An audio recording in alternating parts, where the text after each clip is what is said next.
Hey y'all. So I had a little too much fun making the cocktail video with the espresso martini. So whoops, but we have a party to go to and I have to make the pumpkin mac and cheese. So that was my duty to do. And I was like, well, it's not necessarily healthy, but it's really stinking good. At least I think. I've actually never even had it. I made it last year for an office work party. Office work party? Yeah, whatever. It was like a Thanksgiving thing. And they all loved it. Like they devoured it, thought it was so good, but I cannot take credit for this one. If you guys know who Tieghan Gerard is from Half Baked Harvest, she is like a god in the kitchen. So her recipes are a little complicated, even for me, as far as there's a lot of steps. But I'm gonna make this one just a little bit simpler. At least I think there's a number of ingredients here, but I have that right here. So as far as ingredients go, we're gonna just basically boil our mac and cheese and then we'll combine these things. So just to let you know what we're working with real quick, I have the macaroni noodles boiling. That big bag you saw was just a 1 pound bag. Dumped it all in the boiling water back there. We have got coconut milk. We're gonna do a cup of this. She says 3 ounces of cream cheese. I mean, 4 is fine, just do half a block. So that's that right there. We've got 2 tablespoons of butter. We're gonna end up doing a cup of pumpkin. We've got 9 sage leaves, 9 to 10, whatever. I mean, I kind of just take her recommendations with the recipe. So thyme, and then just garlic, onion, paprika, cayenne pepper, nutmeg, garlic, and then we have a 1.5 cups each of sharp cheddar and Gouda. I just grabbed whatever the store had. You can grab anything. I've used slices before if that's more convenient for you.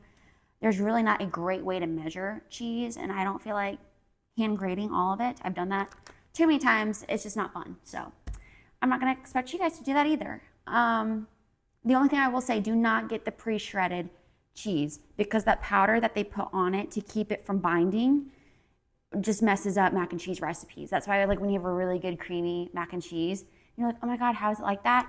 It's because they're using actual fresh cheese. The powder crap that we use is not ideal. So, like I said, macaroni's boiling. I'm gonna strain that, but I'm just going to brown the butter in the skillet, saute the thyme and the fresh sage in there, and then really just put all the spices in there, make our cheese sauce, dump our mac and cheese in, and that's it.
All right, I don't know whether to say I'm sorry or you're welcome for how fast that was, but this recipe was just too good not to share. So honestly, there was a lot of ingredients, but the recipe itself is super simple.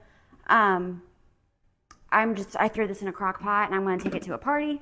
I made probably too much food for this party, but it's good to go. I'm just gonna keep it on warm.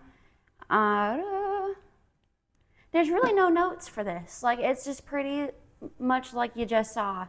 Cook the macaroni, make the cheese sauce, throw it in a crock pot or serve it to the family, whatever you have planned, but definitely a unique mac and cheese that's actually very, very good. The pumpkin isn't super overpowering. It just makes for a really creamy, unique mac and cheese. So I hope you guys enjoy it. I'm going to go see the rest of the neighborhood. But I will see you guys next week.